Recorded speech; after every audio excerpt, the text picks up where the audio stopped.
تحفظ انسانیت کے عنوان کے تحت جس سلسلے گفتگو کا آغاز کیا تھا، آج وہ اپنے چوتھے مرحلے میں داخل ہو رہا ہے کہ جس میں دعائے مکارم اخلاق کی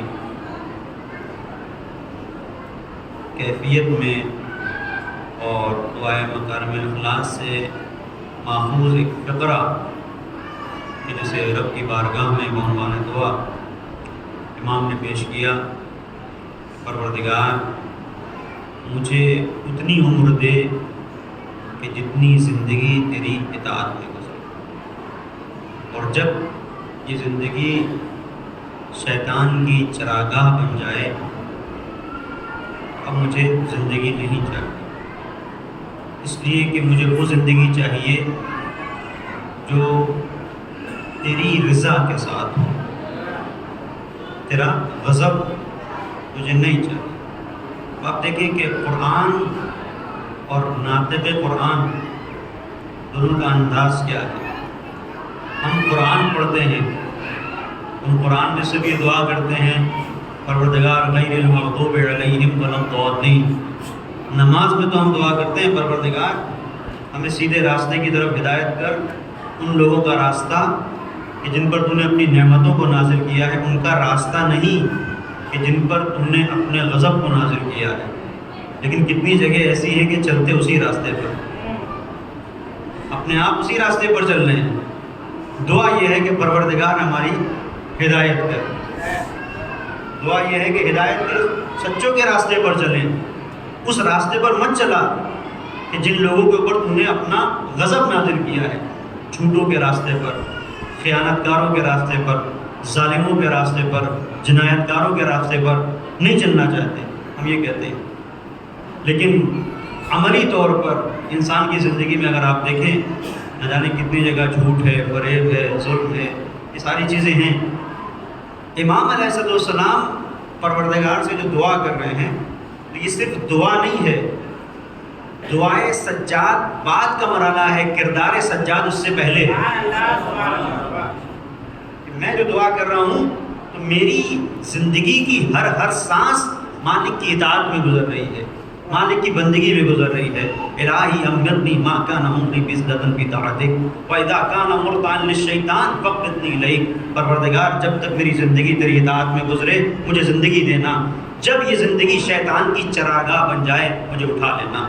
تو شیطان کی چراگاہ تو کبھی بنی نہیں، لیکن یہ انداز ہے، انداز دعا کہ جس سے آشنا کر رہے ہیں سید سجاد کہ میرا کردار یہ ہے کہ جہاں پر میں دعا کر رہا ہوں تو مجھے مطلوب جو چیز ہے وہی مطلوب ہے جو پروردگار کو مطلوب ہے۔ پروردگار کو کیا مطلوب ہے؟ وما خلقت الجن والانس الا لیعبدون، عبادت مطلوب ہے۔ تو سید سجاد کو جو سید الساجدین ہے، یہ کیسے ہو سکتا ہے کہ عبادت مطلوب نہ ہو؟ تو حقیقی جو تصور حیات ہے اسے امام نے ہمارے سامنے رکھا، اور اس عنوان سے یہ مرحلہ گفتگو توجہ کیجیے گا بہت اہم ہے کہ یہی بندگی حقیقت میں جو کہتے ہیں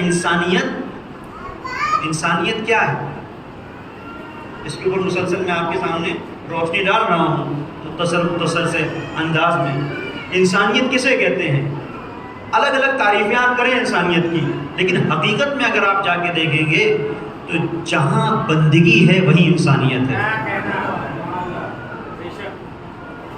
جو بندے پروردگار ہے حقیقت میں وہی انسان ہے، اور اسی لیے کہا گیا کہ اس پوری کائنات میں اگر انسان کامل ہے تو ذات علی۔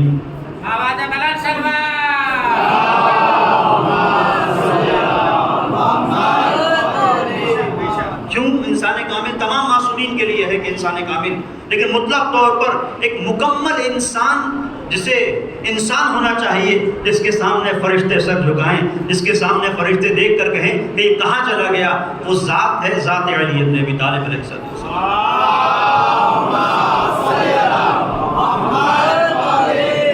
اب میں نے گزشتہ مجالس میں آپ کی خدمت میں عرض کیا تھا کہ انسان اور حیوان میں فرق یہ ہے کہ انسان جو حاصل کرتا ہے جو چیزیں وہ حاصل کرتا ہے اس کی بنیاد کے اوپر وہ انسان ہوتا ہے، لیکن حیوان کے وجود کے اندر پہلے سے رہتی ہیں، ساری چیزیں پہلے سے ہیں۔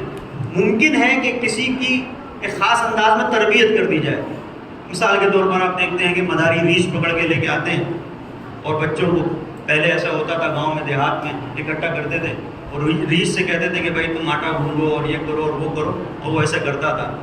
تو یہ جو ساری چیزیں ہیں یہ وہ نہیں ہیں جو اس کی حیوانیت کا تقاضا ہے، یہ اسے ٹرین کیا گیا ہے۔ اچھا، یہ ساری چیزیں جو اسے ٹرین کیا گیا ہے، جو اسے سکھائی گئی ہیں، یہ ساری وہ چیزیں ہیں جو کبھی بھی اس سے سلب ہو سکتی ہیں۔ پوری توجہ کیجیے گا، کبھی بھی اس سے سلب ہو سکتی ہیں۔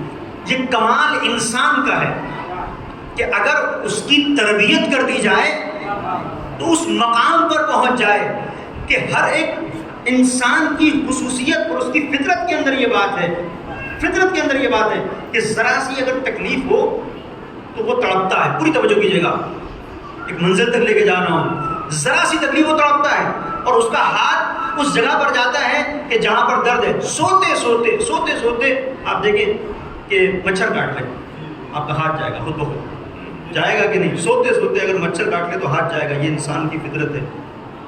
اگر کھٹمل کاٹ لے تو اور اٹھ کے بیٹھ جائیں گے، پھر آپ سے سویا نہیں جائے گا، اور دو چار مچھر اگر وہاں پر آ جائیں تو پھر پوری رات آپ کی گئی۔ تو یہ انسان کی کیفیت ہے، اور اسی کو آپ آگے بڑھا لیں۔ اگر اور کوئی زخم ہے، کچھ اور مرحلہ ایسا کہ جہاں پر انسان کو اس بات کا خطرہ ہو کہ جان چلی جائے گی، تو وہاں سے فرار کرے گا۔ لیکن یہ کمال انسانیت ہے کہ جہاں انسان کے کمالات کو اس مقام پر سید الشہداء نے پہنچا دیا کہ نیزے لگ رہے ہیں لیکن تکلیف کا احساس نہیں ہے۔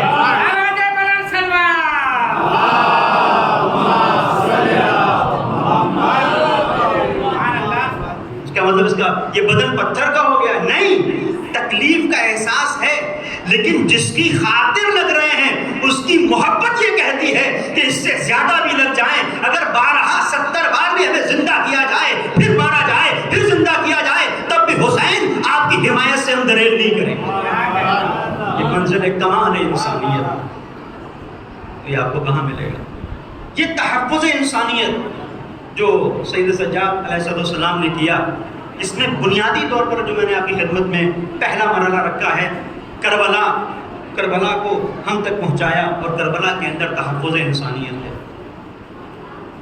اب آپ دیکھیں کتنی ایسی مثالیں ہیں کہ جہاں پر ایک زندگی مختصر ہے لیکن یہ زندگی باثمر ہے، زندگی باثمر ہے۔ آپ دیکھیں کتنے ایسے درخت ہیں بہت اونچے اونچے ہیں لیکن کوئی پھل نہیں ہے، کتنے ایسے درخت ہیں جو بظاہر بہت اونچے نہیں ہیں لیکن پھلوں سے لدے ہوئے ہیں۔ تو زندگی بھی اسی طریقے سے ہے۔ میں ایک مثال دے کے واضح کروں اپنی مراد کو، تاکہ بار نہ ہو، خاص طور پر میرے چھوٹے بھائیوں کے لیے کہ کیا کہنا چاہتے ہیں۔ زندگی میں کمال یہ ہے جو امام سجاد علیہ السلام نے جو دعا کے اندر فقرے ارشاد فرمائے، اس کا مطلب یہ ہے کہ مختصر سی زندگی ہو لیکن مفید ہو، باثمر ہو۔ ایسی زندگی نہیں چاہیے جو 80 سال کی زندگی ہے لیکن نہ کسی کے کہیں کام آئے، نہ کسی کی کوئی مدد کی، نہ کسی کو دیکھا کہ اس کی ضرورت کیا ہے، جب دیکھا تو اپنے آپ کو دیکھا۔ اس سے بہتر ہے وہ زندگی، پوری توجہ، اس سے بہت بہتر ہے وہ زندگی ایک انسان صرف ایک تبسم مارکے میں چھوڑ کے چلا جائے۔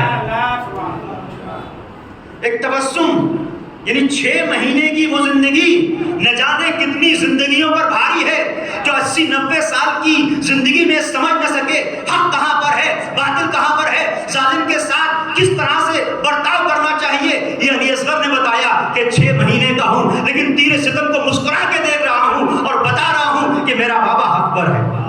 نعرے صلوات۔ ایک بار پھر میں اپنے ماں بہنوں سے معذرت کے ساتھ، ان کی آوازیں نیچے تک آ رہا ہے اور مجلس ڈسٹرب ہو رہی ہے۔ میری ماں بہنوں سے گزارش ہے جو اوپر بیٹھی ہیں اور جو نیچے ہیں، وہ بھی ان سے بھی درخواست ہے میری کہ وہ مجلس سنیں اور اپنی آوازوں کو بھی 1 گھنٹے کا صبر کیجئے، اس کا بیوی فاطمہ ذرا اس کا آپ کو اجر دے گا۔ نعرہ صلوات۔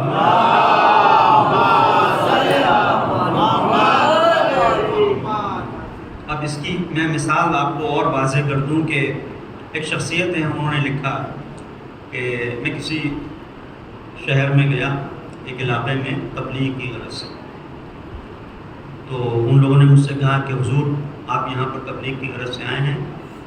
عام طور پر ایسا ہوتا ہے کوئی مبلغ کوئی خطیب کہیں جاتا ہے تو اس شہر کی جو نادر مقامات ہیں، جو اس شہر کی میراث ہے، وہاں کی جو تہذیب اور تمدن کو بتانے والی چیزیں ہیں، لوگ وہاں پر لے کے جاتے ہیں کہ چلیے یہاں۔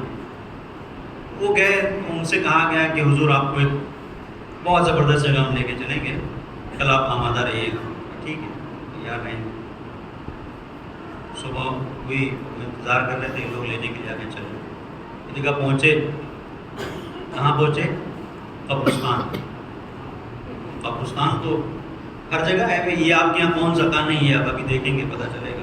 اب ذرا آگے بڑھیے، آگے بڑھے، دیکھا کوئی صاحب مثال کے طور پر زید، عمر 25 سال، اور آگے بڑھے کہیں پر تھا مثال کے طور پر سعید، عمر 20 سال، اور آگے بڑھے کہیں پر تھا مثال کے طور پر احمد، عمر 18 سال، گھٹ رہی ہے، کہیں پر مثال کے طور پر 17 سال، کہیں پہ کوئی حسن ہے عمر 16 سال، کہیں پر 10 سال۔ انہوں نے سوال کیا کہ یہ تم لوگ کہاں مجھے لے کے آئے ہو؟ یہ 25 سال کے اوپر تو کسی کا کوئی ہے نہیں، تو تمہارے یہاں کیا ایسا کچھ ہے کہ سب کے سب جوانی میں ہی مر جاتے ہیں؟ یعنی 25 سال سے زیادہ کیا اس شہر میں، اس دیہات میں جہاں پر ہم آئے ہیں، اس علاقے میں کوئی زندگی نہیں کرتا؟ کہا نہیں، اتنے لوگ ہیں، آپ نے دیکھا سب 80 سال کے لوگ بیٹھے ہوئے ہیں، 90 سال کے لوگ ہیں آپ کی مجلس میں، باقی وہ مرتے نہیں ہیں، کہاں دفن کرتے ہو؟ اور بوڑھوں کو قبرستان کو الگ کر دیا ہے؟ کہا نہیں، ہمارے یہاں دفن کرنے کا انداز الگ ہے۔ کیا بھائی تمہارے یہاں کیا انداز ہے؟ کہا ہم جو عمر ہوتی ہے انسان کی، اس عمر کو ہی نہیں دیکھتے کہ ایک انسان 70 سال کا ہے، نہیں، ہم یہ دیکھتے ہیں کہ 70 سال کی زندگی میں کتنی کام کی زندگی ہے۔ کسی کی زندگی صرف 20 سال کی کام کی ہوتی ہے، مرے تو بہت لوگ ہیں، کوئی 80 سال کا، کوئی 90 سال کا، لیکن یہ جو ہم نے کتبے لگائے ہوئے ہیں یہ اس لیے ہیں کہ کسی نے اپنی زندگی کے 25 سال بندگی میں گزارے، کسی نے 10 گزارے، کسی نے 12 گزارے، باقی کی زندگی تو بیکار کی ہے، اسے کاؤنٹ کیوں کریں؟ آپ دیکھ رہے ہیں، تو یہ وہ مرحلہ ہے کہ جس کی طرف امام اشارہ کر رہے ہیں۔ الہی امرنی ما کان عمری بذلۃ فی طاعتک، اتنی عمر دے کہ جتنی تیری بندگی میں گزرے۔ وَإِذَا كَانَ مُرْتَعًا لِلشَّيْطَانِ فَاقْبِضْنِی إِلَیک، اور اگر یہ زندگی شیطان کی چراگاہ بن جائے تو مجھے زندگی نہیں چاہیے۔ یہ مرحلہ ہے جیسے امام سجاد علیہ السلام نے پیش کیا ہے، اور یہی تحفظ انسانیت ہے کہ اصول بندگی کی رعایت کرنا اور اس پر کاربند ہونا اور اس کا تحفظ کرنا، بعنوان کربلا اور ہم تک پہنچانا، ایک بڑا کارنامہ ہے امام سید سجاد علیہ السلام کا۔ انسان کی جو خصوصیت ہے، پوری توجہ کیجیے گا، اس سے پہلے میں نے آپ کی خدمت میں عرض کیا تھا، انسان اپنی خاص اس کا ایک پیریڈ ہوتا ہے، ایک خاص عرصہ حیات ہے جس میں اسے زندگی گزارنی ہے، گناہ بھی کرتا ہے، اچھے کام بھی کرتا ہے، برے کام بھی کرتا ہے، یہ ساری چیزیں پروردگار نے اس کے لیے توبہ کا دروازہ ہمیشہ کھلا رکھا ہے۔ گناہ کرو، گناہ ہو جاتا ہے، لیکن معافی مانگو، پلٹو، آؤ بندگی کی راہ پر آؤ۔ مرحلہ یہ نہیں ہے کہ تم نے کیا کیا ہے، پوری توجہ کیجیے گا، پہلے کی زندگی کیا ہے یہ مرحلہ نہیں ہے، مرحلہ یہ ہے کہ جب تم آخری سانس لے رہے ہو تو کہاں ہو۔ عزیزو، یہ کہا جاتا ہے نا، بڑے وہ اتنے بڑے اصحاب، بڑے القاب کے ساتھ میں ایسے تھے، وہ فلاں تھے، وہ فلاں تھے، وہ فلاں تھے، لیکن نہیں، یہ جتنے بھی صحابی تھے یہ سب کے سب حر کی خاک پا کے برابر بھی نہیں تھے، کیونکہ سب مدینے میں بیٹھے ہوئے تلاوت قرآن کر رہے تھے، لیکن حر ناطق قرآن کے ساتھ تھا۔ تو جو آخری سانس نکل رہی ہے وہ کہاں پر نکل رہی ہے؟ یہ ہے، اصل منزل یہ ہے۔ اور یہ جو آپ کی خدمت میں نے عرض کیا کہ یہ حیوانات کے اندر ہے کہ ان کو اگر خاص طریقے سے ٹرین کر دیا جائے، جیسے میں نے ریچھ کی آپ کی خدمت میں مثال دی، ان کو کچھ سکھا دیا جائے تو وہ سیکھ لیتے ہیں، لیکن وہ جو سیکھتے ہیں وہ کبھی بھی بھول سکتے ہیں۔ آپ نے کتنی بار یہ دیکھا ہوگا کہ مثال کے طور پر کسی چڑیا گھر میں آپ جائیے، کسی زو میں، اور وہی انسان جو روز ایک شیر کو، ایک چیتے کو اس کا کھانا دیتا ہے لے جا کے، اور اس سے وہ بہت مانوس بھی ہے، اچانک کچھ اس کا بگڑا سسٹم تو اس نے اسی کو جو کھا لیا۔ کتنی ایسی آپ کو مثالیں ملیں گی، آپ دیکھ سکتے ہیں ایسی۔ اس کا مطلب کیا ہے کہ یہ انسان اور حیوان میں فرق ہے کہ انسان جب ایک چیز کو اپنا ملکہ بنا لیتا ہے تو جو اس کا مزاج ہوتا ہے اس مزاج کے خلاف وہ چل سکتا ہے، لیکن حیوان نہیں چل سکتا۔ مثال کو اور واضح کروں تاکہ بات بالکل ہمارے چھوٹے بھائیوں کے ذہنوں میں ذہن نشین ہو جائے، اور اس کی طرف ایک واقعے کی طرف اشارہ کر رہا ہوں۔ ایک صلوات پڑھیں محمد اور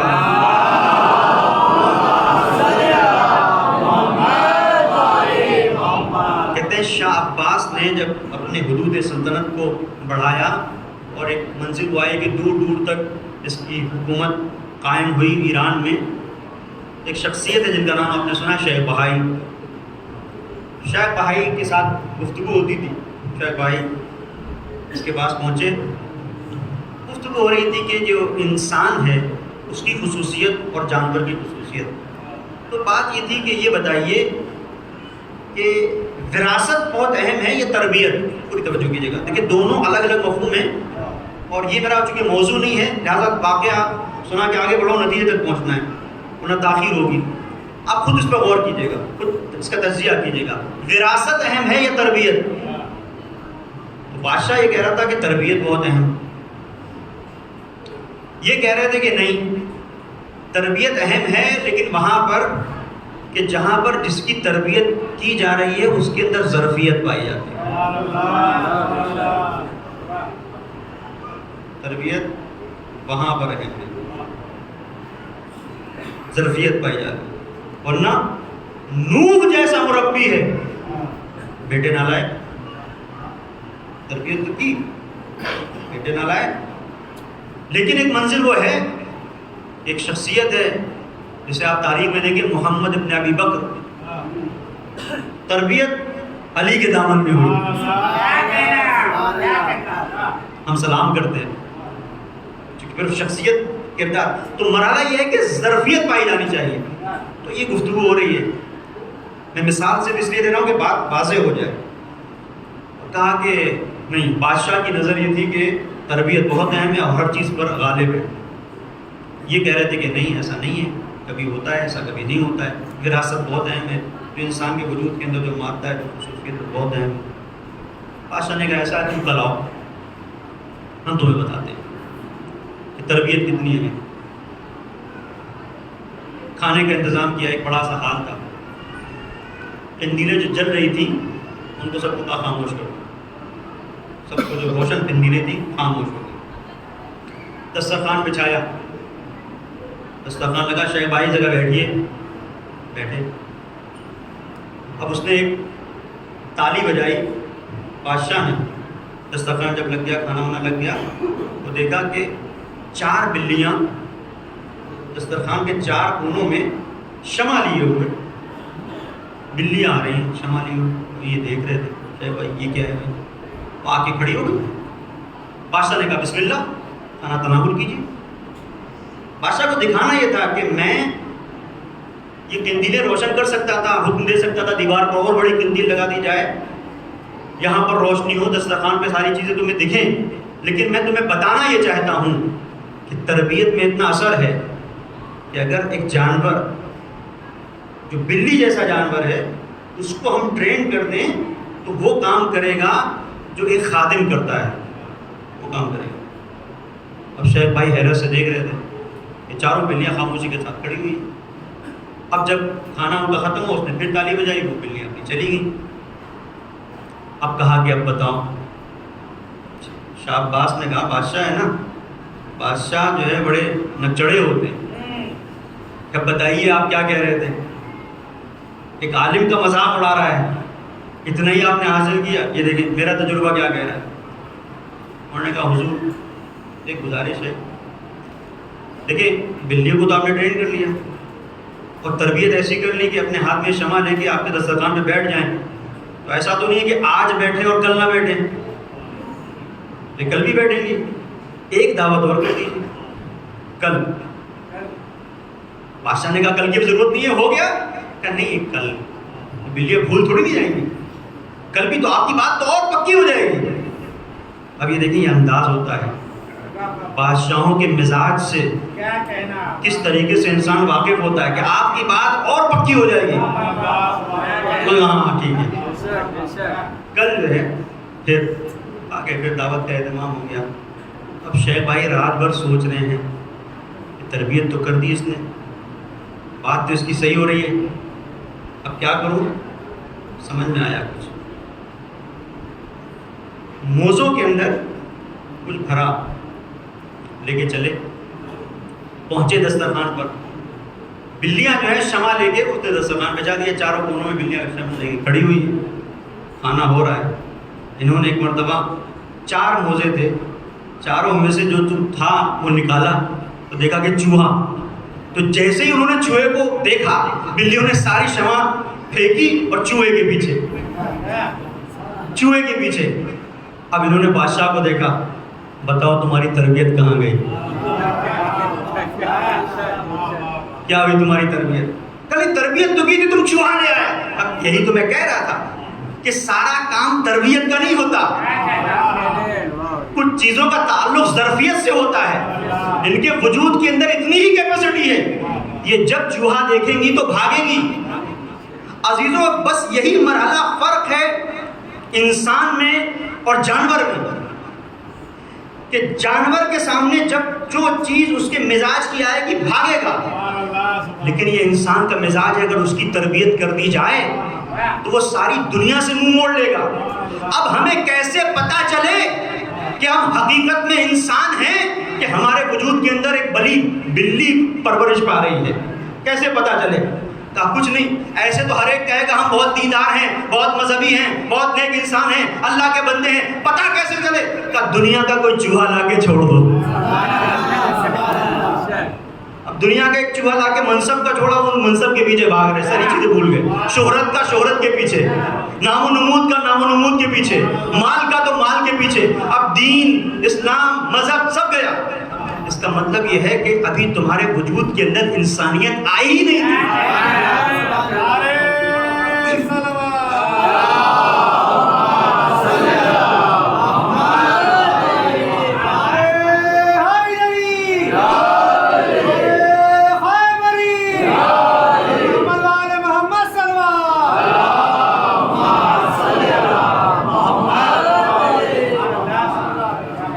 انسان کا مزاج کیا ہے؟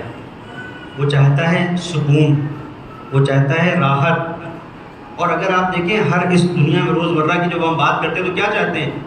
کبھی کہتے ہیں ہم گھر ہمارا جنت بنا ہوا ہے، مثلا پہلے یہ مثالیں دیتے رہتے ہیں، اس کا مطلب یہ کہ جنت بہت مطلوب ہے، گھر ہمارا پہلے جنت تھا، کبھی یہ مثال دی جاتی ہے، لیکن جب سے وہ ایک بہو آئی ہے اس نے پورے گھر کو ہمارا جہنم بنا دیا، اس طرح کی باتیں ہوتی، پورا جنت تھا لیکن اب ایسا ہو گیا۔ یا کبھی نہیں، گھر تو جہنم تھا، جس کے ساتھ رہتے تھے اس نے جہنم بنا رکھا تھا، اب بہو آئی تو اس نے جنت بنا دیا۔ اس کا مطلب یہ وہ چیز ہے جنت۔ پوری توجہ کیجیے گا، ہر انسان جنت کا طالب ہے۔ میں بہت ہی لطیف نکتے کی طرف اشارہ کر رہا ہوں، دیکھیں کہ تحفظ انسانیت کربلا میں کیسے ہوا۔ اسی کربلا کو سید سجاد نے اپنے دعاؤں کے ذریعے سے ہم تک پہنچایا۔ کیسے ہوا؟ میں نے کل آپ کی خدمت میں حدیث پیش کی تھی مولا کی، جس میں مولا نے کہا الا حر یدعو هذه اللماض لاهلها لان ليس لانفسكم ثمن الا الجنہ فلا تبيعوها الا بها، کہ تمہارے نفسوں کی کوئی قیمت نہیں ہے سوائے بہشت کے، بہشت سے کم پر اپنے نفس کو مت بیچو۔ اس کا مطلب یہ ہے کہ مولا بھی یہ کہہ رہے ہیں کہ اگر تم بہشت کے لیے اپنے نفس کو بیچ رہے ہو تو کوئی مشکل نہیں ہے۔ یعنی کیا مطلب؟ اگر کوئی نماز پڑھ رہا ہے جنت میں جانے کے لیے، کوئی روزہ رکھ رہا ہے جنت میں جانے کے لیے، تو ایسا نہیں کوئی بری چیز ہے بھائی، جنت کے وعدے پر اعتبار ہے تبھی تو نماز پڑھ رہا ہے، اس کا مطلب بندگی پہ اعتبار ہے، اس کا مطلب خدا کے وعدے پر اعتبار ہے، اس کا مطلب اس کے وجود کے اندر ایمان ہے. یہی بات ہوئی نا. مولا نے کہا کہ اپنے نفسوں کو اگر بیچنا ہے تو بہشت کی خاطر بیچو، اس سے کم پر مت بیچو. اور ہر انسان بہشت کو تلاش کرتا ہے. ساری نمازیں، سارے روزے، یہ ساری عبادتیں، یہ کیوں؟ کہ جنت مل جائے، ہے نا. اب آپ معیار انسانیت کو کربلا میں دیکھیں. حسین نے شب عاشور جلتے ہوئے چراغوں کو بجھا دیا اور بجھانے کے بعد کہا کہ چلے جاؤ. اور یہ روایت بھی سید سجاد سے. مولا امام زین العابدین علیہ السلام فرماتے ہیں کہ میں نے دیکھا کہ میرے کانوں میں یہ آواز آ رہی تھی. وہ جملے یہ ہیں جو مولا امام حسین علیہ السلام کے کربلا کے میدان میں تھے کہ لیس علیکم منی ذمام، میری طرف سے تمہارے پر کوئی ذمہ داری نہیں ہے. انتم فی حل، تم آزاد ہو، تم آزاد ہو. فانطلقوا جميعا، سب کے سب آزاد ہو، سب کے سب چلے جاؤ. قد غشی علیکم اللیل، رات کی تاریکی تمہاری طرف آ رہی ہے. فاتخذوه جملا، اسے سپر بنا لو، نکل جاؤ. اور صرف اتنا نہیں، اگر تمہیں شرم آتی ہے تو ہر ایک صحابی اٹھے، میرے قریبی رشتہ دار کو اپنے ساتھ لے اور چلا جائے. یعنی اگر تم یہ سوچ رہے ہو کہ لوگ کیا کہیں گے، شرم آتی ہے، ابو فضل العباس کا ہاتھ پکڑو، چلے جاؤ، کوئی کچھ نہیں کہے گا. اس لیے کہ جب کچھ ہوگا تو کہو گے علمدار کربلا کے ساتھ آ رہا ہوں. علی اکبر کا ہاتھ پکڑو، چلے جاؤ. یعنی اس منزل پر حسین پہنچا رہے ہیں. اچھی منزل ہے، پوری توجہ کیجیے گا. اس مقام پر حسین پہنچا رہے ہیں کہ چلے جاؤ، لیکن جانے کے لیے تیار نہیں ہے. اچھا، ہو سکتا ہے حسین نے سوچا کہ یہ مرحلہ ہو کہ اس کے بعد کیا ہوگا، میرے نانا کو کیا منہ دکھاؤ گے. کچھ نہیں، میں نے بیعت کو اٹھایا ہے، وہاں پر میں رہوں گا. اب اگر تمہارے ذہن میں یہ ہے کہ یہاں سے چلے گئے تو جنت نہیں ملے گی، تو حبیب تمہارا مقام جنت میں یہ ہے، زہیر تمہارا مقام یہ ہے، سعید تمہارا مقام یہ ہے. یعنی اس کا مطلب کیا ہے؟ اس کا مطلب یہ ہے کہ یہ جتنے بھی اصحاب وفائے امام حسین تھے، اگر سب کے سب عاشور کی شب کے بعد، عاشور سے پہلے نہیں، جہاں پہ حجت ختم کی ہے، جہاں پہ بیعت اٹھا لی ہے، بیعت اٹھانے کے بعد اگر چلے جاتے اپنے گھروں میں جا کے آرام سے سوتے اور حسین شہید بھی ہو جاتے، تو محشر کے دن کوئی سوال کرنے والا نہیں تھا تم نے کیوں چھوڑ دیا، کوئی نہیں تھا. مولا نے کہا چلے جاؤ، اور مولا خود کہہ رہے چلے جاؤ، اور سب کو یہ بتا دیا. اچھا، چلے جاتے تب بھی ان کا مقام وہی ہوتا. پوری توجہ کیجیے گا، اگر چلے جاتے تب بھی مقام وہی ہوتا جو ابھی ہے. بڑی عجیب منزل ہے، کوئی فرق نہیں ہے مقام میں. اور انسان سوچے کہ جب سب کچھ بغیر شہادت کے، بغیر زخم کھائے، بغیر تیر کھائے مل رہا ہے، تو تکلیفیں کیوں اٹھائے انسان؟ کم سے کم اگر اپنے بارے میں نہیں سوچتا تو بچوں کے بارے میں سوچے. یہ بچے یتیم ہو جائیں گے. یہ خواتین اس دور کے عرب میں یہ چیز تھی. بہرحال ناموس کو ایک بڑی اہمیت دیتے تھے اور غیرت ان کے وجود کے اندر تھی. تو یہ اہل حرم کے ساتھ جو اسیر ہوں گے، تو یہ اسیری بڑی خطرناک چیز تھی.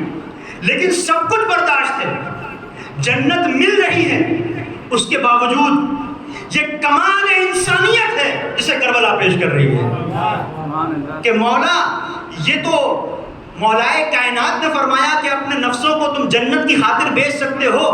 ہمارا معیار بندگی اس مقام پر ہے کہ ہماری معرفت یہ کہتی ہے کہ اپنے وجود کو ہم جنت کے لیے بھی بیچنے کے لیے تیار نہیں ہیں. ایک صلوات پڑھ دے محمد اور آل محمد.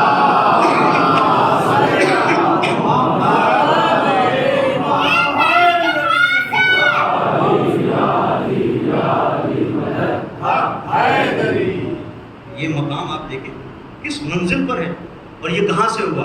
میں نے کل حریت کی اور آزادی کی آپ کی خدمت میں گفتگو کی تھی، کیونکہ حسین نے آزاد چھوڑ دیا.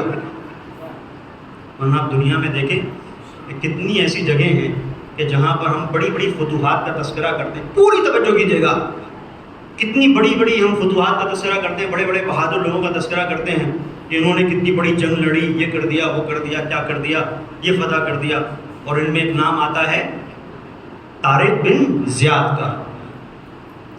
یہ جسے آج آپ جبل الطارق کہتے ہیں، جبل الٹر کہتے ہیں. یہ فتح کیا طارق بن زیاد نے. ایک موازنہ کر رہا ہوں اس انسانیت کا جو کربلا میں تھی، جس کا تحفظ سید سجاد نے کیا ہے، اور وہ انسانیت کہ جس پر ہم فخر کرتے ہیں. بعض ہم میں سے دونوں میں کتنا فرق ہے. کہاں مکمل آزادی، کہاں لوگوں کو مجبور کرنا. تو طارق بن زیاد نے جب اسپین کو فتح کیا تو تاریخ اٹھا کر آپ دیکھیں لشکر کتنا تھا. زیادہ سے زیادہ 12,000 کا لشکر طارق بن زیاد کا. چلے کہاں سے؟ عرب سے، خطہ عرب سے ہو کے یورپ کشتیوں کے ذریعے سے پہنچے. اسپین کو فتح کرنا ہے، اور بہت مختصر سا لشکر. یہ مختصر سا لشکر یہ ہزاروں کے لشکر پر کامیاب کیسے ہوا؟ تو دنیا کہتی ہے کہ اس کامیابی کا سہرا طارق بن زیاد کے سر پر ہے. کیوں؟ بڑا اس نے جگر کا کام کیا. وہ جگر کا کام کیا ہے؟ اسے ہم روز عام طور پر جو صاحبان فکر و شعور ہیں وہ اسے استعمال کرتے ہیں. کتنی جگہوں پر ایسا ہوتا ہے کہ ہم کہیں پہنچتے ہیں، فرض کریں، اور اپنے بدن کو مثلا ہم نے چھوڑ دیا. کوئی ہم سے پوچھتا ہے کہ بھائی اب واپس آنا ہے کہ نہیں، ہم کہتے ہیں ہم کشتیاں جلا کے آ گئے. ہم کشتیاں جلا کے آ گئے. کتنی جگہوں پر ایسا ہوتا ہے، کشتیاں جلا دیا، واپس پلٹنے کا کچھ نہیں. کتنی جگہ ایسا ہوتا ہے اپنے مثلا فرض کریں خدا نخواستہ طلاق دے دی. اب جو ہے یہ ہوا کہ بھائی کچھ واپسی کا کیا نہیں، وہ کشتیاں ہم نے جلا دی، بات ختم. تو یہ کشتیاں جلا دی، یہ کہاں سے آیا؟ یہ کیا ہوا؟ پوری توجہ کیجیے گا، بڑا لطیف مرحلہ ہے. یہ کہاں سے آیا؟ یہ طارق بن زیاد کا عمل تھا. اسپین کے فتح ہونے میں ان کشتیوں کے جلنے کا بہت بڑا رول رہا ہے، ورنہ 12,000 کا لشکر کبھی کامیاب نہیں ہو سکتا تھا. کیسے کامیاب ہوا؟ اپنے عزم سے، اپنے حوصلے سے. کیا کیا؟ جب اسپین کی سرحدوں میں قدم رکھا تو جن کشتیوں سے طارق آیا تھا، یہ پوری داستان آپ اسے دیکھیں ہسٹری میں. یہ میرا پورا داستان پڑھنا یہ میرا کام نہیں ہے، میں صرف ایک مثال دے کے واضح کرنا چاہتا ہوں کہ حقیقت میں معیار انسانیت جو کربلا نے ہمیں دیا ہے وہ کہاں پر ہے، دنیا کا کہاں پر ہے. طارق بن زیاد نے کیا کہا؟ جب اسپین کی سرحدوں میں قدم رکھا تو ساری کشتیاں کہ جن سے لوگ آئے تھے سپاہی، سب کو جلا دیا. بہت مختصر سا کھانا جو کچھ دن چل جائے. جلانے کے بعد ادھر کشتیاں دھو جل رہی تھیں. اچھا، صرف ایک ہی راستہ تھا، پانی کا راستہ. ہزاروں کلومیٹر کا راستہ طے کر کے کئی دنوں میں یہ لشکر اسپین کی سرحدوں میں پہنچا. پیچھے وہ پہاڑ ہے اور کوئی بھاگنے کا، فرار کرنے کا راستہ نہیں ہے. پانی ہے جو موجیں مار رہا ہے، کشتیاں بھی نہیں. تیر کے جاؤ بھی تو کہاں تک جا سکتے ہو؟ دور دور تک ساحل نہیں. تو ہر طرف موت ہے. اگر کہیں ادھر ادھر چھپو گے اسپین کی سرحدوں میں تو کھانے کے لیے نہیں ملے گا. کسی کے ہاتھ لگ گئے، باہر کا ہے، یہ دیکھے یا تو زندان یا پھر قتل. کشتیاں چل چکی، کھانے کے لیے بہت مختصر سا ہے. اب کرنا کیا ہے؟ اتنا جی توڑ کر لڑو، اتنا جی توڑ کر لڑو کہ کامیاب ہو جاؤ. ایک صلوات پڑھیں محمد والا.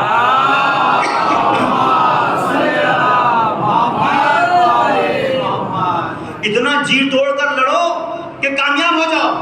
یہ طارق کی اسٹریٹجی تھی، یہ اس کی حکمت عملی تھی، اور یہ وہ منصوبہ تھا جسے آج تک مسلمان یاد رکھتے ہیں اور طارق بن زیاد کی شجاعت کو سلام کرتے ہیں کہ کس طریقے سے کشتیاں جلا کے ایک چھوٹے سے لشکر کے وجود کے اندر ایک جوش، ایک بلبلہ بھر دیا، اور انہوں نے پھر جا کر جنگ لڑی، اور ایسی جنگ لڑی کہ اسپین پر قبضہ کر لیا. تو ایک طرف تو کشتیاں جلانے کا واقعہ ہے. اب حسین کا معیار انسانیت دیکھیں. شب عاشور جلتے ہوئے چراغوں کو بجھا دیا اور واضح کیا کہ دیکھو وہاں کل جب آئے گا اور جب شجاعت کی تاریخ لکھی جائے گی تو جب یہ لکھا جائے گا کہ طارق بن زیاد نے کشتیاں جلا کے اسپین کو فتح کیا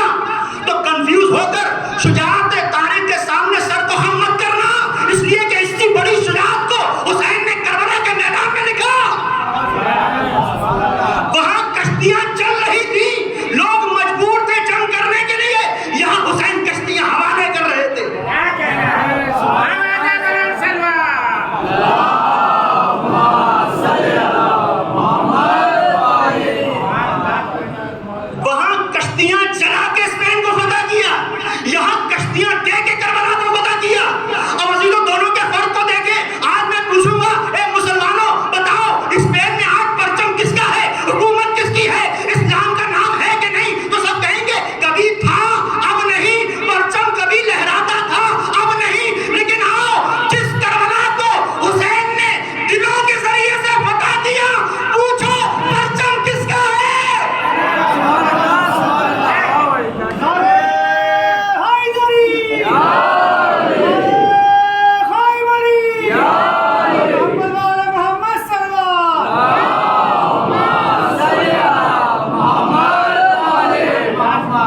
حسین بتا رہے تھے کہ جسموں کو مجبور کر کے تم اسپین کو تو فتح کر سکتے ہو، لیکن بظاہر فتح کیا ہے پھر تمہارے ہاتھ سے نکل جائے گا. لیکن میں لوگوں کو آزادی دے کر، حریت دے کر، مختار بنا کر جو دلوں کو فتح کروں گا تو کائنات دل حسین ایسے فتح کرے گا کہ اگر افریقہ کے صحراؤں میں جاؤ گے وہاں بھی حسین، یورپ میں جاؤ گے وہاں بھی حسین، دنیا کے کسی بھی کونے میں چلے جاؤ ہر جگہ حسین ہوں گے، ہر جگہ حسینی پرچم ہوگا.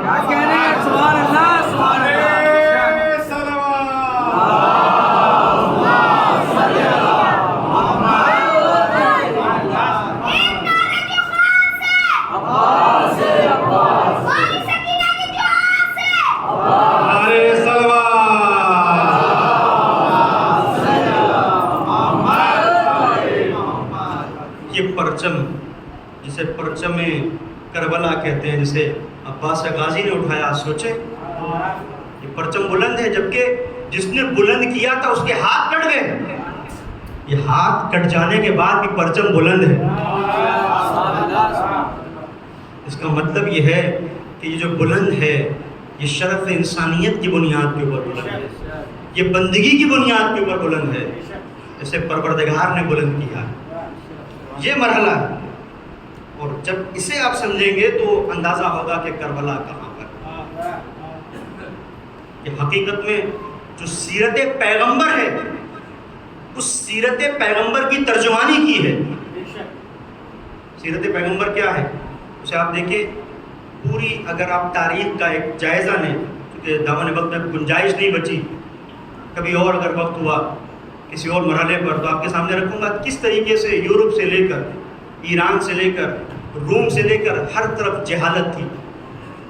انسانیت اپنی ہلاکت کے اسباب کو مہیا کر رہی تھی، اور منزل یہ تھی کہ قرآن نے نقشہ کھینچا ہے کہ جیسے میں مثال دے کے واضح کروں، کبھی ایسا ہوتا ہے کہ کوئی ایک انسان ایک مثال کے طور پر 20 مالے کی منزل سے کود رہا ہے، خودکشی کرنا چاہتا ہے، آپ نے جا کے پکڑ لیا.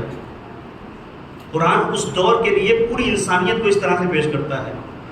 ارشاد ہوتا ہے بسم اللہ الرحمن الرحیم کنتم علی شفا حفرۃ من النار فانقذکم منہا، کہ تم اس منزل پر تھے کہ جہاں علی شفا حفرۃ من النار، کہ ایک آگ کی خندق تھی جس میں پوری انسانیت کودنا چاہتی تھی. پیغمبر رحمت نے آ کر ہاتھ کو پکڑ لیا.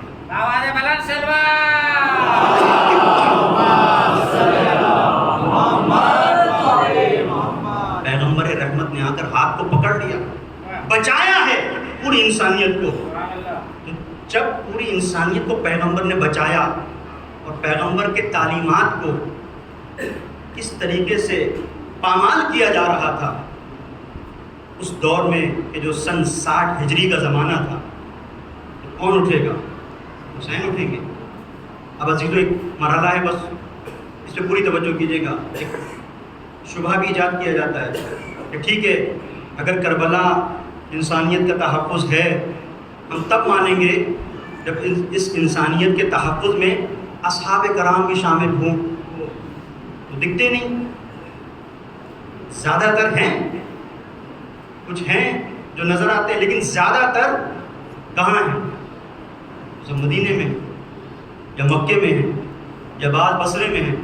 تو سوال یہ ہے کہ اگر پوری توجہ کیجیے گا، ایک مرحلے کو حل کر رہا ہوں، کہ اگر یہ تحفظ انسانیت کا مرحلہ تھا تو ان سب کو ساتھ ہونا چاہیے تھا. چونکہ یہ نہیں ہے، اس سے پتہ چلتا ہے کہ اختلاف آپس کا بڑا خطرناک شبہ ہے. اور ایسے زمانے میں یہ شبہات آ رہے ہیں کہ جب بعض لوگ یزید کو خواب میں دیکھ رہے ہیں.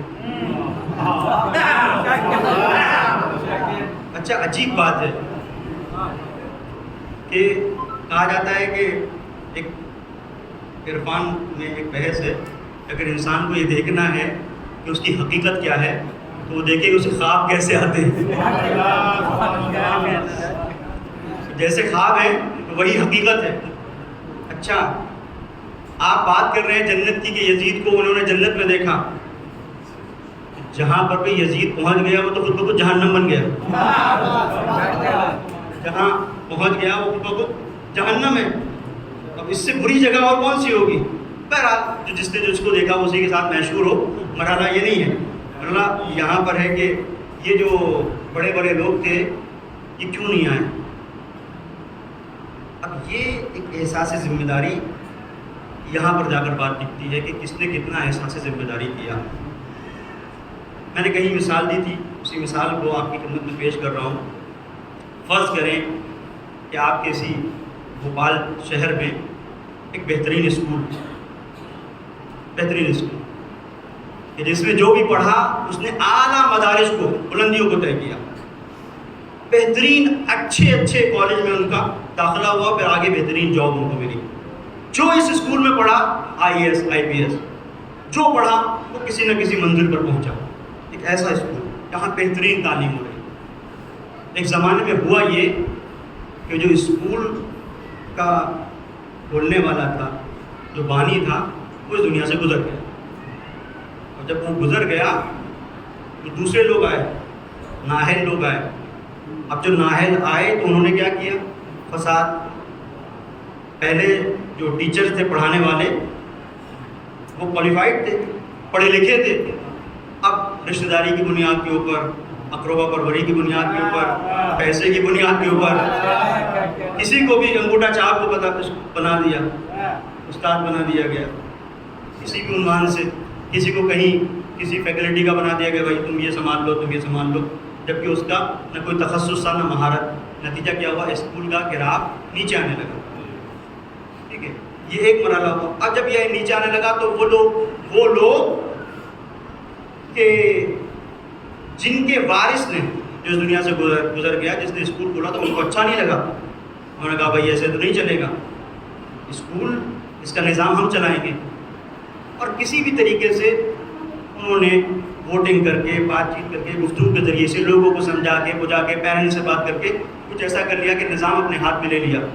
اور یہ جو بدماش، یہ جو رشوت خور، یہ جو فریبی تھے، ان کو باہر کا راستہ دکھایا. اچھا یہ لوگ بھی بیٹھے کیسے رہ سکتے تھے؟ انہوں نے کہا ایسا نہیں چلے گا. ایک منزل وہ آئی کہ انہوں نے کہا کہ نہیں، اسکول کو گرائیں گے. اچھا اس پورے جو تنازع جو چل رہا ہے، اختلاف، پڑھائی تو ہو رہی ہے اسکول میں، ہوم ورک بھی دیا جا رہا ہے. سوال ذہن میں رہے کہ جو بڑے بڑے اصحاب تھے یہ کیوں نہیں نکلے؟ تو ہوم ورک بھی دیا جا رہا ہے، روز کا ہوم ورک ہے بھائی یہ. اچھا ایسی جگہوں پر کہ جہاں پر کچھ کمی ہوتی ہے، جہاں پر ٹیچر کچھ پڑھا نہیں سکتا، وہ ہوم ورک زیادہ دیتا ہے تاکہ بچے اسی میں لگے رہیں. کیونکہ جب پوچھے گا تو بھائی تم نے کیا کیا، اس کو کچھ پڑھانا ہی نہیں آتا ہی نہیں تو کیا کرے گا وہ؟ بس یہ ہوم ورک. پوری توجہ کیجیے گا. ایسے مرحلے پر ایک مقام وہ آیا کہ جو وہ لوگ جنہوں نے پہلے قبضہ کیا تھا اور کسی طریقے سے ان کو باہر نکالا گیا، انہوں نے کہا ہم اسکول کو اب گرا دیں گے. ہوم ورک بھی چل رہا ہے گھر میں، یہ بات بھی ہو رہی ہے اسکول کو گرا دیں گے. پتہ چلا کہہ رہے کچھ لوگ آ رہے ہیں، وہی لوگ وہ لیے ہوئے مثال کے طور پر پھاوڑے، بلکہ اب تو پھاوڑا کیا، اب تو بلڈوزر چلتا ہے. وہ بلڈوزر لے کے سب لوگ آ گئے. اب جب آ گئے تو دو طرح کے لوگ تھے. کچھ بچے وہ تھے جنہوں نے اپنے ہوم ورک کو چھوڑا، وہ گئے اور سب بنا کے کھڑے ہو گئے، ہم آگے نہیں بڑھنے دیں گے، آگے نہیں بڑھنے دیں گے، یہ ہمارا اسکول ہے. کچھ وہ تھے کہ جن سے پوچھا کہ بھائی تم کیوں نہیں گئے؟ ہم تو ہوم ورک کر رہے ہیں. ہم تو ہوم ورک کر رہے ہیں. تو اب بتائیے کہ اصل جو وارثین ہیں وہ کون ہیں؟ یہ ہوم ورک کرنے والے تو ہوم ورک کر رہے ہیں تاکہ انہیں جاب مل جائے، ان کا اپنا بھلا ہو جائے.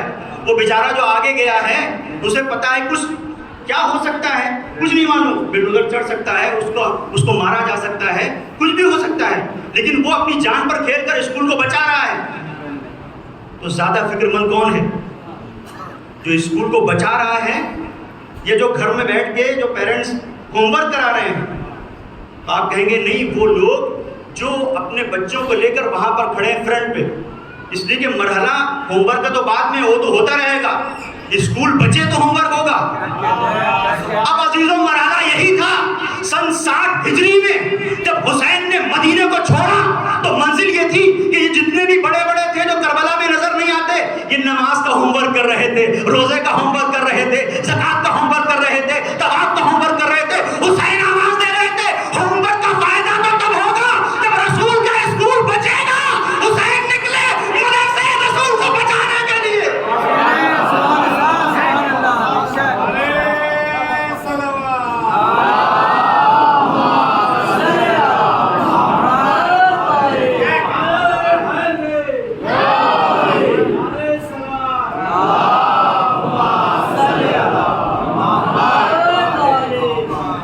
مدرسے انسانیت کو بچانے کے لیے. اب ان کو دیکھو جو اپنا ہوم ورک کر رہے تھے. آپ دیکھیں یہ نمازیں پڑھ رہے تھے، یہ روزے رکھ رہے تھے، یہ کہتے ہیں تلاوت قرآن کر رہے ہیں، یہ حج کر رہے تھے. یہی فرق تھا حسین میں، امام میں اور امت میں یہی فرق ہے. امت حج کرتی ہے اپنے آپ کو بچانے کے لیے، امام حج کو چھوڑتا ہے حج کو بچانے کے لیے.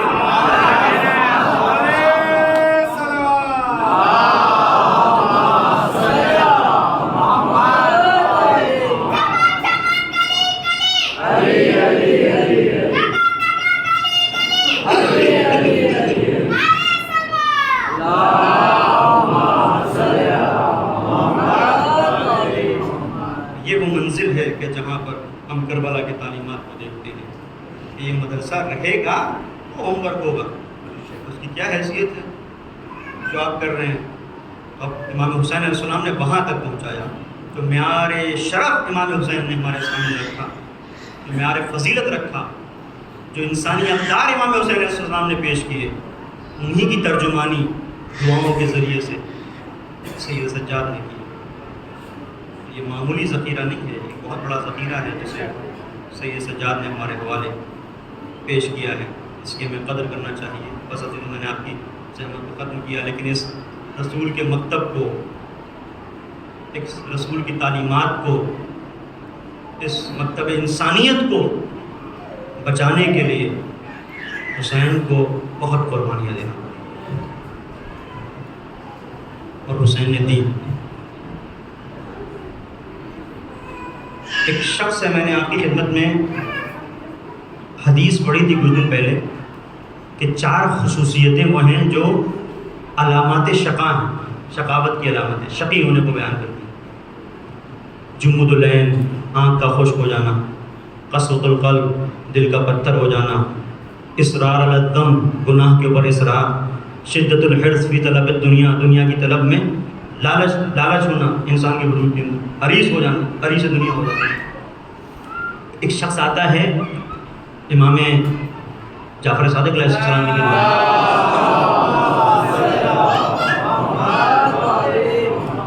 کہتا ہے مولا ایسا تو نہیں کہ میں شقی ہو گیا.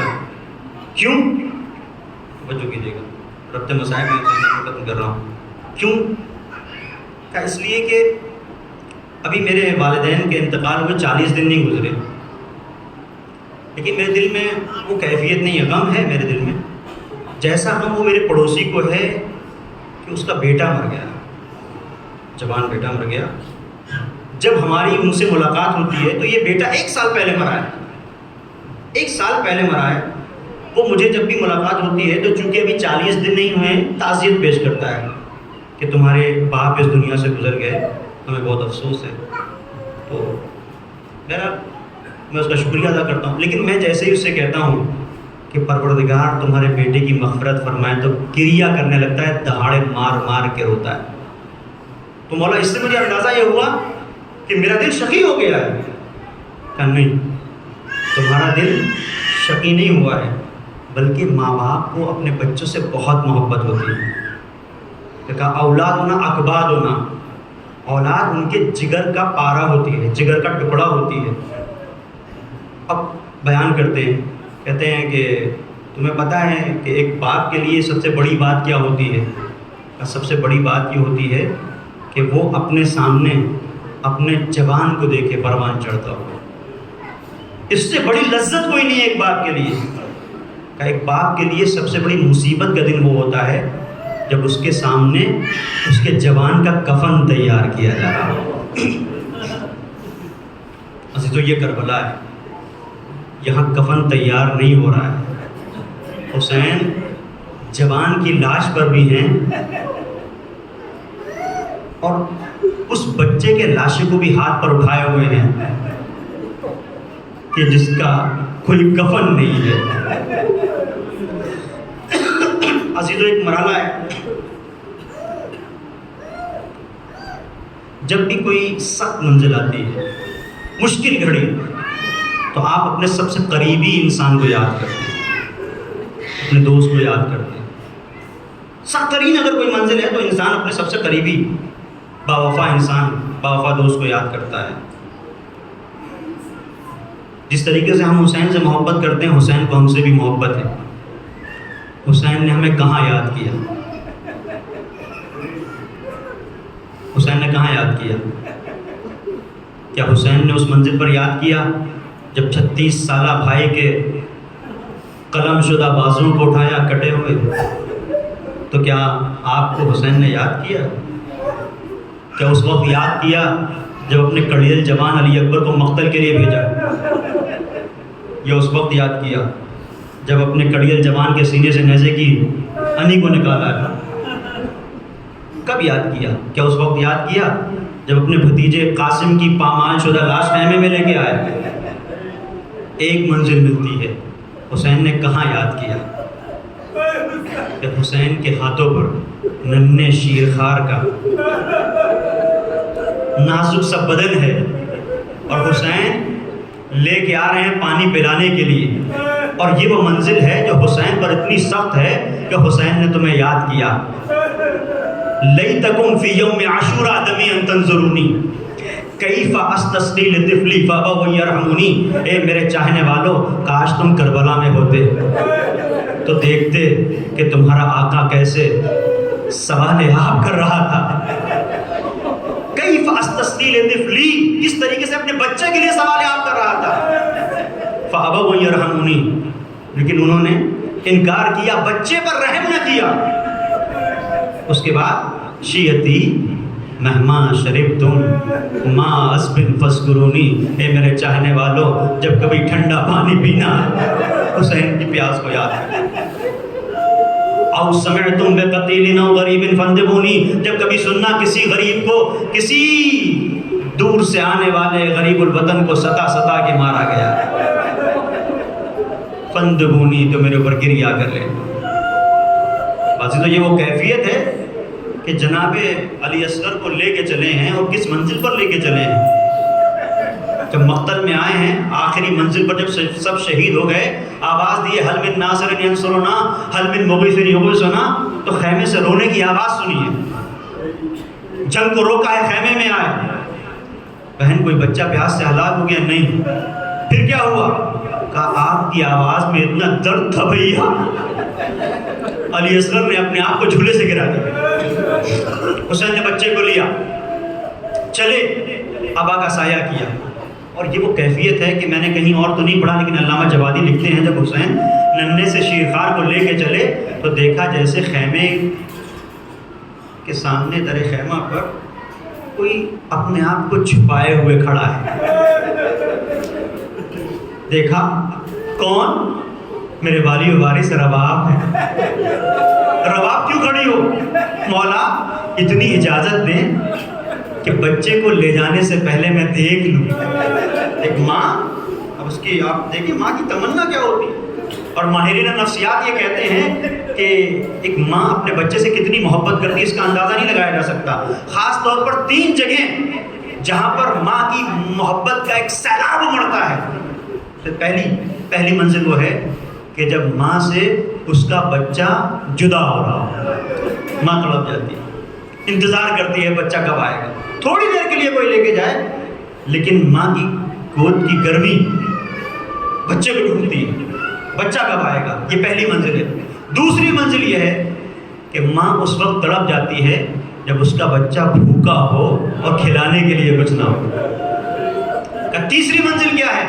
تیسری منزل وہ ہے کہ خدا نخواستہ کوئی حادثہ ہو جائے اور بچہ زخمی ہو کے آئے، تو ماں کی سمجھ میں نہیں آتا کہ کیا کرے. ہائے کربلا کی یہ ماں جسے رباب کہتے ہیں، یہ کیسی ماں ہے کہ جو اپنے بچے کو ودا بھی کر رہی ہے اور اسے یہ بھی پتا ہے کہ بچہ آئے گا تو واپس جب آئے گا تو ہنستا کھیلتا ہوا نہیں آئے گا، خون میں ڈوبا ہوا آئے گا. اور دوسری منزل یہ ہے کہ جب بچہ جا رہا ہے تو بھوکا اور پیاسا ہے، ایسا نہیں ہے کہ جب آئے گا تو سیر ہو کے آئے گا. یہ تینوں مراحل ہے، رباب جان رہی ہے. اس کے بعد خدا حافظ کیا ہے اور حسین آئے ہیں، اور آنے کے بعد لشکر اشقیاء کو خطاب کیا ہے اور آواز دی ہے، یا قوم ان لم ترحمونی ارحموا ھذا الطفل، اگر تم میرے اوپر رحم نہیں کرتے اس بچے کے اوپر رحم کرو. اما ترونہ کیف یتلظی عطشانا، تم نہیں دیکھتے کہ کیسے اس مچھلی کی طرح میرا بچہ تڑپ رہا ہے جسے پانی سے نکال لیا گیا. یتلظی کی لفظ آپ نے سنا ہوگا. 3 مرحلے ہوتے ہیں جب مچھلی کو پانی سے نکالا جاتا ہے. مچھلی کبھی اوپر جاتی ہے، کبھی نیچے، کبھی اوپر کبھی نیچے، لیکن جب اس کے اندر طاقت ختم ہو جاتی ہے تو اب مچھلی جب اوپر نیچے نہیں ہو سکتی تو کروٹیں بدلتی ہے، کبھی اس کروٹ کبھی اس کروٹ. ایک مظلومیت کی داستان ہے جیسے مولا بیان کر رہے ہیں. اے میرے شیعو، اسی لیے کہا کاش تم کربلا میں ہوتے، اپنی نظروں سے دیکھتے سخت ترین مصیبت سے حسین کیسے گزر رہا ہے. اے میرے شیعو، کاش تم کربلا میں ہوتے. تو مچھلی کبھی جب پانی سے آپ نکال لیں اوپر نیچے نہیں ہو سکتی تو کروٹیں بدلتی ہے، اور جب اس کے اندر اتنی طاقت بھی نہیں بچتی، پیاس سے چاولب ہوتی ہے، اتنی طاقت بھی نہیں بچتی کہ وہ کروٹیں لے تو کبھی اپنے منہ کو کھولتی ہے اور بند کر لیتی ہے، کبھی منہ کھولتی ہے کبھی بند کر لیتی ہے. اے چاہنے والوں، حسین آواز دے رہے ہیں، اے میرے چاہنے والوں، کاش تم کربلا میں ہوتے تو دیکھتے میرا اصغر اتنا تشنہ تھا، اتنا پیاسا تھا، لیکن کبھی منہ کو کھولتا تھا کبھی بند کر لیتا تھا. اور اس منزل پر حسین علی اصغر کو لے کے آئے ہیں. ادھر سے حکم ہوا کہ حرملہ حسین کے کلام کو قطع کر دے، ادھر حرملہ آگے بڑھا، ادھر شاعر نے آواز دی اور مجسم کر دیا اس منزل کو. اس گھڑی تھی ہر شقی کی آنکھ نم، حرملہ نے جب بڑھائے تھے قدم، رک گیا تھک کر معرک کا قلم. غیرت انسانیت بولی کے تھم، حرملہ پہلے تو اپنا تیر دیکھ پھر بلوئے اصغر پہ شیر دیکھ. علی اصغر کا پورا بدن حرملہ کے تیر سے چھوٹا تھا. نتیجہ یہ ہوا کہ جب تیر چلا تو مقتل نے ایک جملہ لکھا، فَيَنْقَلِبَ الصَّبِيُّ عَلَىٰ يَدَيِ الْإِمَامِ، بچہ امام کے ہاتھوں پہ منقلب ہو گیا. یہ بڑی مصیبت ہے. بس میں زحمت کو ختم کر رہا ہوں. یہ جو مصیبت ہے بہت بڑی مصیبت ہے کہ اس منزل پر اب حسین نے علی اصغر کے جنازے کو لیا ہے، در خیمہ تک آنا چاہتے ہیں لیکن ہمت جواب دے جاتی ہے. انا للہ و انا الیہ راجعون، رضم بقضائہ و تسلیما لامرہ. آپ اعمال عاشورہ میں تاثیر کرتے ہیں مولا کے اس عمل کی. یہ مولا کی مظلومیت کو بیان کرتا ہے. یہ ایسی منزل کبھی نہیں آئی. یہ وہ حسین ہے جس نے کڑیل جوان کی لاش کو اٹھایا ہے. یہ وہ حسین ہے عباس کے کٹے ہوئے بازو لے کے آیا ہے. یہ وہ حسین ہے قاسم کی پامال لاش کو لے کے آیا ہے. یہ ننھے سے علی اصغر کے بدن میں کتنا وزن ہو گیا کہ حسین لے کے خیمے تک نہیں جا پا رہے. نفسیاتی پہلو اشارہ کر رہا ہوں، زحمت کو ختم. میں بھی سوچ رہا تھا یہ کیا مرحلہ ہے. ایک واقعہ نے مدد کی. تہران میں ایک ذاکر ہے، کہتے ہیں کہ میں محرم کا زمانہ تھا، ایام اعزا تھے، میں نے مجلس پڑھی، رات کی تاریکی تھی، مجلس پڑھ کر میں جا رہا. رات کی تاریکی میں نے دیکھا ایک جگہ پر، وہاں پر ٹھنڈک کا جب علاقہ ہوتا ہے، سردیوں کا جو موسم ہوتا ہے، وہاں پہ برف گرتی ہے. کہتے ہیں میں دیکھ رہا تھا کہ رات کی تاریکی ہے، برف گر رہی ہے، بہت سردی ہے. ایسا محسوس ہوا کہ کوئی ایک شخص رو رہا ہے، گریا کر رہا ہے. میں اس شخص کے نزدیک گیا، دیکھا کہ اپنے اوپر پورے وجود کے اوپر کمبل ڈالے ہوئے بری طرح اس کا بدن ہل رہا ہے. میں اس کے قریب گیا, میں نے کہا بھائی تم کیوں رو رہے ہو؟ جیسے میں نے کہا تو اور گریہ کرنے لگا اور رونے لگا. میں نے کہا کیا ہے بھائی, کیا تم غریب الوطن ہو, تمہارے پاس گھر نہیں ہے, یہاں پر انجان ہو, کوئی تمہیں جانتا نہیں ہے, کیا مرحلہ ہے, کیوں اتنا رو رہے ہو؟ اس نے کہا نہیں, میرا گھر بھی ہے اور گھر بہت دور بھی نہیں ہے, لیکن کیا کروں. یہ روتے روتے جب کیفیت زیادہ طاری ہوئی اور اس کا بدن لرزنے لگا تو میں نے دیکھا کہ کمبل ذرا ہٹا, تو میں نے دیکھا اس کی آغوش میں ایک بچہ ہے. اس کی آغوش میں ایک بچہ ہے. میں زحمت کو ختم کر رہا ہوں عزیزوں, اس مرحلے کو صرف آپ سمجھ لیں کہ حسین کس مشکل سے گزر رہے تھے. اس کی آغوش میں ایک بچہ ہے. میں حیران و پریشان, میں نے کہا یہ کیا؟ ایک مرتبہ اور اس کی سسکیاں بن گئی. مجھ سے کہتا ہے اے بھائی گھر میرا کوئی دور نہیں, اس سامنے جو گھر نظر آ رہا ہے یہ میرا گھر ہے, سامنے میرا گھر. جاتے کیوں نہیں؟ نہ جانے کی وجہ میری آغوش میں ایک بچہ ہے جو اس دنیا میں نہیں رہا. ہوا کیا؟ کہا کہ ہم اس گھر میں رہتے ہیں, اکیلے رہتے ہیں, میں اور میری زوجہ. رات کی تاریکی میں بچے کی طبیعت خراب ہوئی, زوجہ تڑپی, پریشان ہوئی. بچے کی ماں ہے, بچے کی ماں کا دل ممتا سے لبریز ہوتا ہے, اسے برداشت نہیں ہوا. اس نے کہا میں بچے کو لے کے جاؤں گی. میں نے کہا نہیں ٹھہرو, یہاں یہ شہر ہے, اس شہر کے اندر طبی سہولیات فراہم ہیں تو کوئی پریشانی کی بات نہیں ہے, ڈاکٹرز مل جائیں گے, اس کا علاج ہو جائے گا, میں لے کے جاؤں گا, ابھی اسے لے کے آتا ہوں واپس. وہ باہر نکلنا چاہتی تھی, میں نے کہا نہیں, اچھا نہیں ہے, رات میں اس طریقے سے خواتین گھر کے باہر نہیں نکلتی ہیں, تم گھر میں رہو, میں بچے کو صحیح سالم لے کے آتا ہوں. میں لے کے آیا تھا, لیکن مجھے یاد ہے کہ حسرت سے دروازے پر یہ بچے کی ماں جو دیکھ رہی تھی, تو اب میرے ذہن میں تصور میں وہ نظریں ہیں کہ جب میں جاؤں گا تو ماں کی سوالی نظریں جب سوال کریں گی تو میں کیسے دوں گا اس بچے کو, اس لیے کہ بچہ اب اس دنیا میں نہیں رہ گیا, تو میں کیسے اسے سنبھالوں گا. عزیزوں یہی منزل ہے کہ جہاں حسین اب یہ دیکھ رہے ہیں کہ رباب سے لے کے تو آئے تھے, لیکن تیرے سے شوبہ اور بچہ حسین کے ہاتھوں پر منقلب ہو گیا. اب حسین جائیں تو کیسے جائیں, کبھی آگے بڑھتے ہیں, کبھی پیچھے ہٹتے ہیں, آگے بڑھتے ہیں, سوچتے ہیں کہ درے خیمہ پہ جائیں, تصور میں رباب کا چہرہ, ارے ماں کیسے برداشت کرے گی, پیچھے ہٹ جاتے ہیں حسین, لیکن سوچتے ہیں ارے کبھی تو لے کے جاؤں گا, آگے بڑھے, پیچھے ہٹے, انا للہ و انا الیہ راجعون, رغم میں قباہی و تسلیما لامرہ. اور یہی وہ منزل تھی, اے چاہنے والا تمہیں یاد کیا, آواز دی, اے میرے شیرو, ارے کاش کربلا میں ہوتے تو حسین کی غربت کو دیکھتے. یہ حسین کے لیے سب سے بڑی مصیبت تھی کہ ننھے شیرخوار کو ارے ماں کی آغوش میں دے کیسے. ہاں عزیزو, بس سکینہ کی اس معرفت کو سلام ہو. جو آپ سنتے ہیں نا کہ سکینہ در خیمہ پہ آ گئی اور سکینہ نے کہا اے بابا میرا بھیا پانی پی کے آ گیا. یہ ایسا نہیں ہے, یہ بامعرفت ہے سکینہ, اس لیے کہ سکینہ کو پتا ہے نہ بات ہے فطرت ہے, امامت ہے سکینہ. سکینہ جانتی ہے میرا ننھا بھیا گیا ہے تو اشقیاء کے پاس سے یہ یوں ہی واپس نہیں آئے گا, یہ آئے گا تو تیرے ستم کھا کے واپس آئے گا. پھر سکینہ نے ایک معصومانہ یہ جملہ کیوں کہا کہ میرا بھیا پانی پی کے آ گیا, اس لیے کہ سکینہ کو غربت حسینی کا احساس تھا.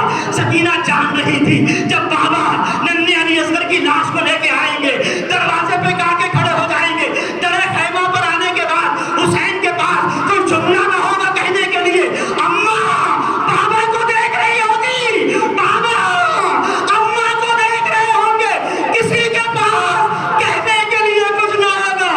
عزیزو اس مشکل گھڑی میں کم سن سکینہ آگے بڑھی, اے بابا میرا بھیا پانی پی کے آ گیا, ارے میں پیاسی رہ گئی, یہ کہہ کے لپٹ گئی سکینہ. حسین کچھ نہ کہہ سکے, ارے کہتے کیا, کہنے کے لیے کچھ نہ تھا. ابا کا دامن ہٹا دیا, سر کو جھکا لیا, ایک ماں نے دیکھا, اے میرے لال اب مثل کا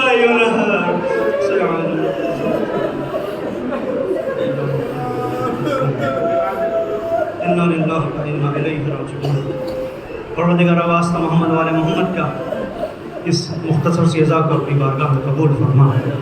میرے مالک تجھے واسطہ محمد والے محمد کا جو حضرات بھی فرش ادا پر حاضر ہیں اور جو آنا چاہتے تھے، ان کی نیت میں تھا نہیں آ سکے، دینی دنیاوی ان کی حاجات کو بھر رہا۔ پھر مالک تجھے واسطہ محمد وال محمد کا ہے، جو مومن و مومنات قرض کے بوجھ تلے دبے ہوئے ہیں ان کو سبکدوشی عنایت فرما۔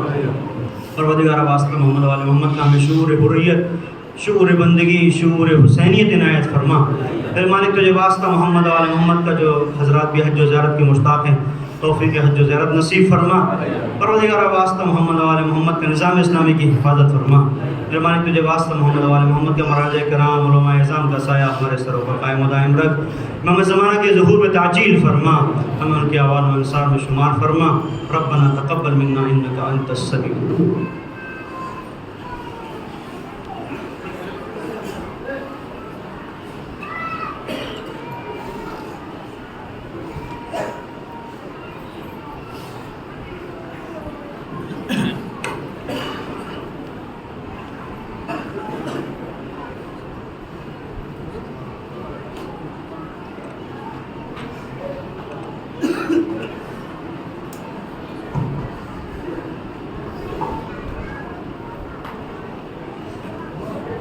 وقت رخصت باپ کو